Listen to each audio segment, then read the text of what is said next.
Muy buenas tardes para todos. Soy Luz Dari Martínez, licenciada en preescolar, pedagogía de la ciudad de Montería, Córdoba.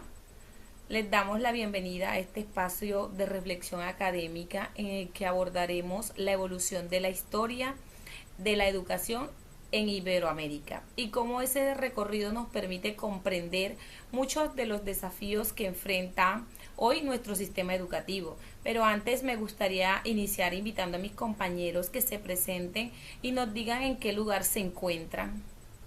Bueno, buen día. Mi nombre es Jairzinho Beltrán. Soy ingeniero industrial y llevo 10 años trabajando con la Secretaría de Educación de Bogotá como docente de matemáticas de bachillerato en el Colegio Manuel de Socorro Rodríguez. Cordial saludo, mi nombre es Angie Paola Uribe Galíndez, soy licenciada en Educación Infantil y en este momento laboro en Argelia, Cauca. Hola para todos, yo soy Liliana María María López, soy licenciada en Pedagogía Infantil, laboro como docente de preescolar y primera infancia y me encuentro en Ibagué, Tolima. Bueno, para entrar en contexto en este podcast, más que hacer un recuento de los hechos históricos, queremos analizar cómo las decisiones tomadas en la época colonial siguen teniendo efectos en la escuela actual y cómo las pedagogías críticas nos invitan a repensar en esas prácticas para construir una educación más democrática, inclusiva, equitativa y pertinente. Para orientar esta conversación, trabajaremos tres preguntas orientadoras. En primer lugar, analizaremos quiénes fueron los protagonistas del surgimiento del sistema formal escolar en Iberoamérica y cuáles eran sus intereses posteriormente. Reflexionaremos sobre las formas de resistencia y la reinterpretación que ha desarrollado en Colombia frente a políticas educativas impuestas. Finalmente, dialogaremos cómo el conocimiento histórico puede ayudarnos a diseñar políticas educativas más democráticas, inclusivas y sostenibles. Esperamos que este espacio no solo nos permita comprender el pasado, sino también reconocer los retos que como docente tenemos para transformar la educación. Antes de iniciar, es necesario ubicarnos en el contexto del siglo XVI y siglo XVII, cuando gran parte de América formaba parte del Imperio Español. En ese momento, la educación comenzó a organizarse alrededor de tres grandes actores, que era el Estado, la Iglesia Católica y las élites políticas y económicas. Oyshman y Pérez y Darraga nos hablan que la escuela no surge inicialmente con el propósito de garantizar derechos en educación a las poblaciones, sino su función estaba más que todo relacionada con evangelizar y tener un control social, y que digamos que todo lo ocuparían el cargo las personas de administración colonial. En ese contexto, las órdenes religiosas, especialmente dominicos y jesuitas, tuvieron un papel determinante y fue la creación de colegios y universidades, mientras que el Estado utilizaba la educación como un instrumento para consolidar su autoría sobre los territorios conquistados. Comprender quienes crearon la escuela es solo una parte de la historia. También debemos preguntarnos qué tipo de educación construyeron y cuáles de esas características todavía permanecen en la actualidad. Sí, Luz, me parece muy interesante lo que dices porque muchas veces pensamos que la historia de la educación consiste únicamente en recordar fechas o instituciones, cuando en realidad nos ayuda a comprender por qué nuestro sistema educativo se desarrolló de esta manera. En ese sentido, Ossenbach explica que los sistemas educativos iberoamericanos no surgieron de forma espontánea, sino como resultado de decisiones políticas, religiosas y sociales que buscaban organizar la sociedad colonial. Es decir, la educación respondía a un proyecto de Estado y de Iglesia, donde el acceso al conocimiento no era igual para todos.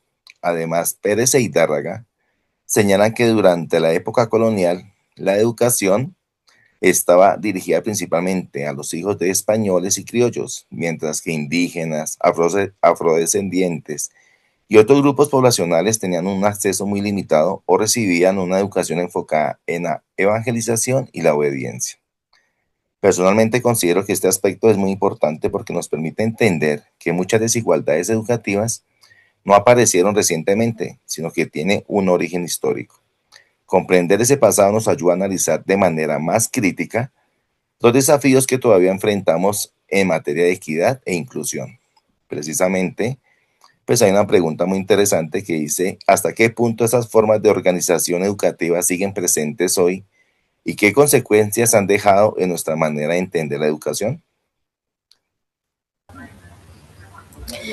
Me parece muy valioso lo que han mencionado mis compañeros hasta el momento, ya que aunque conocemos los actores que dieron origen al sistema educativo y sus intereses, es necesario preguntarse si esas formas de entender la educación realmente desaparecieron o si aún siguen presentes en las escuelas. Para este punto quisiera traer el aporte de Gómez Quintero del año 2010, quien habla de la colonialidad del ser y del saber, señalando que el colonialismo no terminó con la independencia política, pues todavía existen formas de pensamiento que jerarquizan conocimientos y grupos sociales. Personalmente, esta reflexión me lleva a pensar en la escuela actual, pese al discurso de inclusión y de equidad. Persisten prácticas homogéneas que reconocen las diferentes culturas sociales o personales de los estudiantes. Comprender la historia permite ver que muchas barreras educativas tienen raíces históricas y que solo al reconocerlas es posible transformarlas mediante prácticas pedagógicas inclusivas y participativas. Después de escuchar a mis compañeros, considero que otros actores fundamentales fueron las élites políticas y económicas. Básicamente, ellos diseñaron las escuelas a su medida. Querían ciudadanos que encajaran perfecto en su país ideal. Para ser claros, la meta era disciplinar a la gente, meterle ciertos valores en la cabeza y, por supuesto, prepararlos para la mano de obra para mover la economía del país. Como bien lo señala Pérez e Hidárraga, la educación en nuestro país ha ido cambiando al mismo ritmo de la sociedad. Cada reforma educativa ha intentado responder a un momento específico, pero la verdad es que también ha traído nuevos problemas y nuevas tensiones. Como lo dice Gómez Quintero, la herencia colonial, esa forma rígida de ver el mundo, no desaparece solo porque se cambie una ley o se cambie un gobierno. Lastimosamente se queda camuflada en cómo pensamos, cómo enseñamos y hasta cómo nos relacionamos en la escuela. Por eso mirar al pasado no es solo para buscar culpables, sino para entender que esos hilos invisibles nos siguen atando y que debemos transformarlos hoy para tener una educación más justa. Justamente ahí nace nuestra segunda pregunta. ¿Qué mecanismos de resistencia o interpretación se han desarrollado en Colombia por parte de docentes, estudiantes y comunidades frente a políticas educativas impuestas? Bueno, creo que la reflexión que hicimos en la primera pregunta nos permite comprender que si el sistema educativo fue construido para responder a determinados intereses políticos, religiosos y sociales, era apenas lógico que con el paso del tiempo comenzaran a surgir voces que cuestionaran ese modelo. En Colombia, esos cuestionamientos no se dieron únicamente desde las leyes o desde el Estado, también nacieron en el aula, en la comunidad, en los movimientos sociales y en los propios docentes que empezaron a preguntarse si la educación realmente estaba respondiendo a las necesidades de los estudiantes o si simplemente seguía reproduciendo estructuras heredadas del pasado. En este punto me parece muy pertinente mencionar a Henry Giroux. Este autor sostiene que la escuela no puede entenderse como un espacio neutral, porque ahí también se construyen relaciones de poder, valores y formas de interpretar la realidad. Giroux propone una pedagogía crítica, una perspectiva que invita a los estudiantes y a los docentes a desarrollar capacidad de cuestionarse para transformar la realidad. Personalmente comparto esa postura porque considero que muchas veces entendemos la resistencia como oposición o conflicto. Sin embargo, desde la mirada de Heroes, resistir también significa generar propuestas, abrir espacios de diálogos y construir una educación donde todas las personas tengan la posibilidad de expresarse y de reconocer su diversidad. Creo que esa reflexión nos lleva también como a preguntarnos cómo esa resistencia comenzó a reflejarse como con las prácticas pedagógicas de los docentes y qué transformaciones que poco a poco se fueron dando dentro de las aulas y de las instituciones. Sí, porque la resistencia no siempre se expresa a través de grandes movilizaciones o cambios políticos. Muchas veces comienza en el aula, cuando un docente decide replantear la manera en que enseña y busca que sus estudiantes participen activamente en la construcción del conocimiento. En ese sentido, Raúl Maldonado, explica que las pedagogías críticas surgen como una respuesta a los modelos educativos tradicionales que privilegiaban la transmisión mecánica de contenido y limitaban la capacidad de reflexión de los estudiantes. Para este autor, educar no significaba únicamente enseñar conceptos, sino formar personas capaces de analizar su realidad, cuestionarla y actuar para transformarla. Coincide con lo planteado por Henry Giroux, quien considera que el docente debe asumir el papel intelectual transformador, es decir, un profesional que no solo desarrolla un currículo, sino que también promueve el pensamiento crítico, el diálogo y la participación de todos los estudiantes dentro del proceso educativo. Si observamos el contexto colombiano, encontramos múltiples ejemplos de esta reinterpretación. Estas acciones demuestran que las políticas educativas también pueden apropiarse desde la práctica pedagógica y no aplicarse de manera rígida. Considero que este cambio ha permitido que la escuela avanza hacia una educación más participativa. Sin embargo, todavía existen muchos desafíos para lograr que esas transformaciones lleguen a todos los contextos educativos. Precisamente, esa relación entre inclusión, diversidad y práctica docente, pues la reflexión la podría hacer mi compañera. Escuchando lo que aportan mis compañeros, pienso que uno de los aspectos más valiosos de formas de resistencia es la que han permitido que la escuela empiece a reconocer que no todos los estudiantes aprenden de la misma manera, ni viven de las mismas realidades. Precisamente ahí es donde considero que la educación inclusiva adquiere un papel fundamental. Aquí quisiera retomar el planteamiento de Gómez Quintero del año 2010, quien afirma que la colonialidad del saber sigue presente cuando se considera que existe una única forma válida de conocer, aprender o interpretar el mundo. Desde mi experiencia como docente, esta reflexión tiene mucho sentido, ya que en ocasiones encontramos políticas educativas diseñadas de manera general para todo el país, pero cuando llegan al aula descubrimos que nuestros estudiantes tienen necesidades y ritmos de aprendizajes y contextos muy diferentes, ¿no? Es allí donde el docente deja de ser un simple ejecutor de normas y se convierte en un profesional que interpreta esas políticas y las adapta para responder a la diversidad de estos grupos o estudiantes. Esta idea también es desarrollada por López López del año 2019, quien plantea que la pedagogía crítica favorece un aprendizaje significativo porque reconoce al estudiante como un sujeto activo dentro del proceso educativo. Para esta reflexión nos lleva a otro interrogante muy importante, que es cómo podemos aprovechar ese aprendizaje para diseñar políticas educativas y realmente democráticas, inclusivas y sostenibles. Me gustaría conocer la opinión de mi compañera sobre este aspecto. Creo que todos llegamos a un mismo punto, y es que resistir en educación no significa vivir en una pelea eterna contra las políticas del gobierno. Significa tener la lupa crítica para analizar esas normas y la creatividad para adaptarla a lo que de verdad necesitan nuestros estudiantes. volvemos a traer aquí a Henry Giroux, quien decía que la educación debe formar ciudadanos capaces de cambiar su entorno.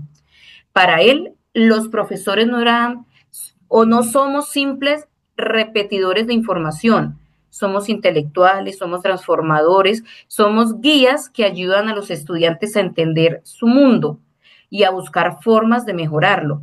Y esto encaja perfecto con lo que plantea Araya sobre la teoría crítica, que no es para quedarnos sentados analizando los problemas del mundo, sino para reflexionar y actuar sobre ello desde el salón de clase.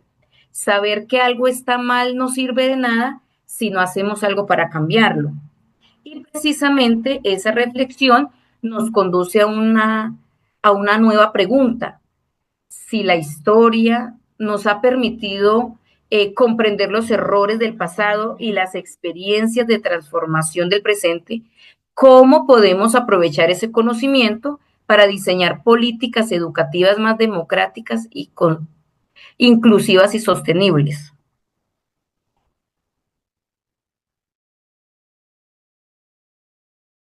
Después de analizar, digamos, un poco el origen de este sistema educativo y las diferentes formas de resistencias que han surgido a lo largo de la historia, considero que el mayor aprendizaje es comprender que las políticas educativas no pueden construirse ignorando el contexto histórico y social del país. Banks señala que estudiar la historia, comparar la educación, permite comprender cómo cada sistema educativo ha respondido al proceso político y cultural y económico. Desde mi punto de vista, este planteamiento nos enseña que la política no debe copiarse o imitar otras características de otros países, sino las propias de cada territorio. En Colombia vivimos una enorme diversidad cultural, geográfica, social, y es por eso que una política educativa realmente democrática debe reconocer esa diversidad, garantizar que todas las comunidades participen en su construcción. Pienso que diseñar políticas inclusivas comienza escuchando a quienes diariamente viven la realidad, a los docentes, a la escuela, a los estudiantes, comunidad, y así podremos avanzar a una educación que responda verdaderamente a las necesidades. También me gustaría poder fortalecer la inclusión dentro de las instituciones educativas, escuchando a mi compañero qué piensa acerca de esta reflexión. Pues me parece muy importante lo que dices, porque durante muchos años las políticas educativas fueron diseñadas desde una mirada centralizada, donde las decisiones se formaban sin conocer las realidades de cada comunidad. Precisamente Henry Giroux plantea que la democracia también debe construirse dentro de la escuela. Para este autor, una educación democrática promueve el diálogo, la participación y el pensamiento crítico, permitiendo que los estudiantes no sean únicamente receptores del conocimiento, sino ciudadanos capaces de aportar a la transformación de la sociedad. Personalmente considero que cuando una política escucha las voces de docentes, estudiantes y familias, aumenta la posibilidad de responder realmente a las necesidades del contexto y de construir una educación más equitativa. Creo que esta idea se relaciona directamente con el papel que hoy tiene el docente dentro de los procesos de inclusión y pues también me gustaría escuchar la reflexión de mi compañera. Vale, comparto completamente esa idea porque considero que el conocimiento histórico solo tiene sentido cuando nos ayuda a mejorar nuestra práctica educativa y a tomar decisiones más conscientes frente a los retos que enfrentamos en las aulas, ¿no? En este punto quisiera retomar el aporte de López López del año 2019, quien afirma que la pedagogía crítica favorece aprendizajes significativos cuando reconoce al estudiante como protagonista de su proceso de formación y promueve espacios de participación, diálogo y reflexión. Bueno, considero que una política educativa realmente es inclusiva cuando se reconoce la diversidad como una fortaleza y no como una dificultad. Además, Araya 2011 sostiene que la teoría crítica busca transformar la realidad mediante procesos de reflexión y acción. Esa idea me parece muy valiosa porque nos recuerda que los docentes no debemos limitarnos a identificar los problemas educativos, también tenemos la responsabilidad ética de proponer soluciones que favorezcan una educación más justa y más humana. Me gustaría conocer cómo podemos integrar estos elementos en una reflexión final. Me quedo con una lección inmensa y es que la educación camina al mismo ritmo que la sociedad. Por eso las políticas educativas no pueden quedarse congeladas, tienen que cambiar para responder a lo que vivimos en el hoy. Como lo plantea Maldonado, las pedagogías críticas buscan formar personas capaces de comprender su realidad y transformarla. Por eso, conocer la historia de la educación nos ayuda a aprender del pasado para construir un futuro más justo. Sin embargo, como lo señala Gómez Quintero, aún persiste la colonialidad del saber, que limita la inclusión de diferentes formas de conocimiento. Por ello, una educación verdaderamente democrática debe reconocer y valorar la diversidad de saberes, de culturas y de experiencias presentes en nuestras comunidades. En conclusión, una educación que abrace a todos, solo será real cuando las políticas se construyan escuchando a los profesores, a las familias, a los estudiantes, viendo la diversidad como una riqueza y no como un problema. Más que seguir hablando de una escuela para unos pocos, el reto es seguir trabajando para una escuela pensada desde el corazón y para todos. Bueno, gracias. Compañeros, quiero agradecerles su valioso aporte en la construcción de este diálogo que ha permitido comprender cómo la historia de la educación ha digamos, surgido y la profunda influencia que ha tenido a lo largo de todos estos años. Muchísimas gracias. Gracias. ¿Listo?